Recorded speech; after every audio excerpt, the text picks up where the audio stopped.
Hi, everyone. This is Adrienne Lau with Remax, and I'm coming to you live from home today because I wanted to share with you a market update like I often do, but this time, how is the stay-home order and coronavirus and all that affecting the real estate market? Obviously, it's affecting all parts of our lives, and that's pretty tough, but I'm going to focus today just on real estate because that's what I do. So bear with me. This is my first time ever trying to do a Facebook Live from Zoom, so I can actually share some graphics with you as well. A lot of people have been asking me, how's the market? And the truth is, it's so soon, it's hard to know how this is all going to play out. But now we've got a couple weeks of information, so we can say a little bit more with certainty. Real estate has not stopped.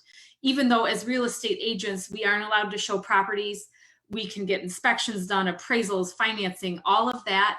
And people are getting really creative with how to work around not being able to show properties, having the sellers Zoom people through video tours, all sorts of different ideas. So certainly buying a home during a pandemic is not going to be for everybody because some people want to see the house before they buy it, obviously. Other times we have life circumstances and we just have to move. A new job, if you a divorce, a birth, a death, there's all kinds of reasons that life sometimes just can't wait.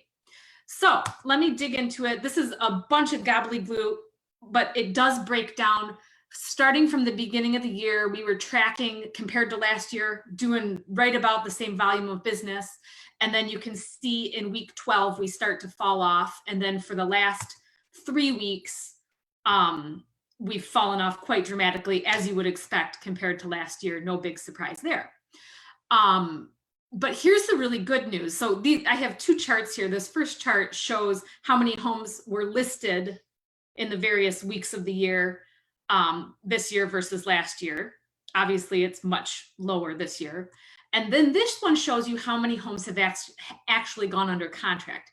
To me, this is the most interesting because it shows us very clearly that there is a market. We're running at about 53%. I had to zoom forward to get the number. So 53% of the volume that we were running at last year. That's incredibly good when you think about the circumstances. And whenever somebody asks me how's the market, you have to remember it is absolutely impossible for the market to be good for sellers and buyers at the same time. They're on opposite sides of the equation. So as supply and demand shifts, the market will continue to change, but we definitely do still have buyers out there and we do still have sellers out there. Another really good piece of news is that the market seems to be remaining in balance. So listings have been depressed by about half, as have buyers. But that means that overall, we still have roughly the same number of buyers as sellers in the marketplace, which is good. You don't want the market flooded with all of these new listings when there's no buyers, because that's when prices start to come down.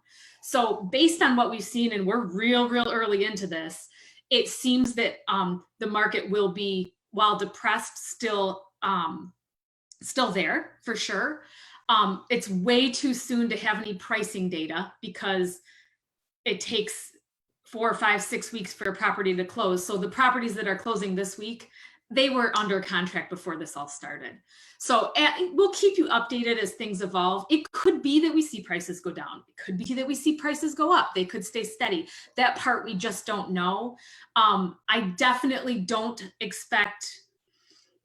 The structural issues are not the same as when we had the 2007, 8, 9, 10, 11, 12 crash, meaning it's not a position where people are maxed out on their equity and they're using their house like an ATM because they've got a home equity line of credit. This is a totally different set of circumstances. People in general have equity in their homes. It might affect people's decisions about the timing of moving and some of those things, but looking at the actual information, I think that we will still have a real estate market this year. We're going to get creative about how to show houses, how to meet virtually with people. I have to tell you, I have been pushed to the limit as far as exploring new technologies like this right here, making a live video from Zoom. So I hope everybody's staying safe and healthy, and obviously we're here to help. Would love to hear from you, any comments or suggestions that you have. Have a great week.